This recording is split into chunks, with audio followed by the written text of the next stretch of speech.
টিএনভি থেকে ATTF, NLFT রাজ্যের নিষিদ্ধ জঙ্গি সংগঠনগুলি বিভিন্ন সময়ে সাধারণ মানুষের রক্ত ঝরিয়েছে, গোটা রাজ্যকে করেছিল রক্তস্নাত। এখন সময়ের তাগিদে ঝাঁজ কমেছে বৈরী সংগঠনগুলির। টিএনভি ও এটিটিএফ এখন কাগজে কলমে নিশ্চিহ্ন। শুধু এনএলএফটির বিশ্বমোহন গোষ্ঠী এখন নিজেদের অস্তিত্ব ধরে রেখেছে। সময়ে সময়ে বিশ্বমোহন চেষ্টা করে নিজের বিষ দাঁত বসাতে। কালের বিবর্তনে টিএনভি, এটিটিএফ, এনএলএফটি সহ আরো ছোট ছোট জঙ্গি সংগঠনের সদস্যরা জঙ্গিপনা ছেড়ে চলে আসে স্বাভাবিক জীবনে। এরা স্বাভাবিক জীবনে ফিরে এলেই সরকার তাদের উপর থাকা বিভিন্ন মামলা তুলে নেয় এবং পুনর্বাসন প্রকল্পের সুবিধা পায় তারা। সাধারণ মানুষের রক্তখেকো জঙ্গি নেতারা স্বাভাবিক জীবন ফিরে এলে তাদের দেওয়া হয় পুলিশি নিরাপত্তা। ঘুরিয়ে বললে সরকার খুনিদের নিরাপত্তা দিয়ে থাকে। এটাই দেশের সাংবিধানিক নিয়ম।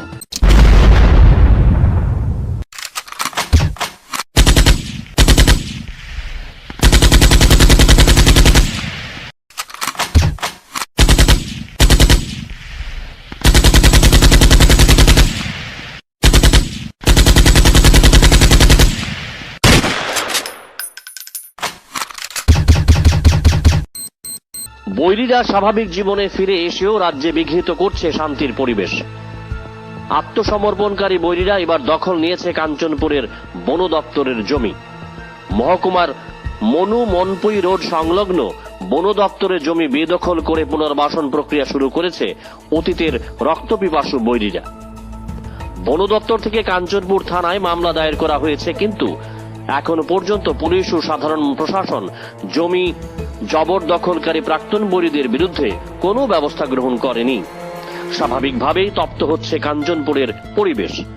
যে কোনো সময় দেও উপত্যকার শান্তির পরিবেশ অগ্নিগর্ভ হয়ে উঠতে পারে বলে মনে করছেন স্থানীয় লোকজন। আত্মসমর্পণকারী বৈরীরা আচমকা কাঞ্চনপুর ফরেস্ট ল্যান্ড দখল করার ঘটনা পূর্ব পরিকল্পিত। তারা পুনর্বাসনের নামে জমি দখল করেছে। সরকারি জমি জবরদখল আইনত দণ্ডনীয়।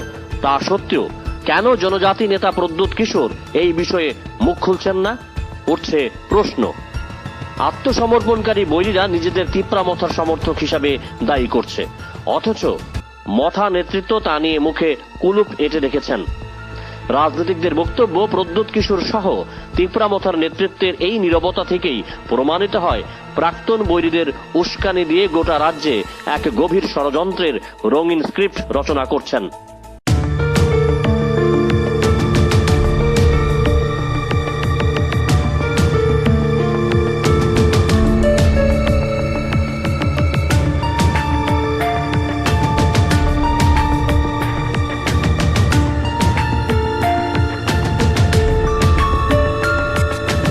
কাঞ্চনপুরের মনপুইয়ের রেশ আসছে পড়বে রাজধানীতেও, এমন আশঙ্কা করছে খোদ গোয়েন্দা। আত্মসমর্পণকারী বৈরীরা এবার খোদ রাজধানীর আশেপাশের খাস জমি বেদখল করার সিদ্ধান্ত নিয়েছে। তবে এটা নতুন নয়। 2008-এর বিধানসভা নির্বাচনের আগে আত্মসমর্পণকারী জঙ্গি সহ সাধারণ জনজাতি সম্প্রদায়ের মানুষ পুরানো রাজভবন, মালঞ্চনিবা সংলগ্ন এলাকায় অস্থায়ী তাঁবু বানিয়ে বেদখল করেছিল। রাতারাতি জনজাতিরা ছোট ছোট ঘর বানিয়েছিল। তৎকালীন বাম প্রশাসন তাদেরকে প্রথমে উঠে যাওয়ার নির্দেশ দিয়েছিল, কিন্তু তারা উঠেনি। শেষ পর্যন্ত রাতের আঁধারে প্রশাসন বেদখলকারী জনজাতিদের উচ্ছেদ করতে সক্ষম হয়েছিল। এই ঘটনার জল গড়িয়েছিল বহু দূর পর্যন্ত। একই কায়দায় ফের রাজধানী দখলের নীল নকশা তৈরি করেছে প্রাক্তন জঙ্গিরা। তাই সতর্ক পুলিশ প্রশাসন।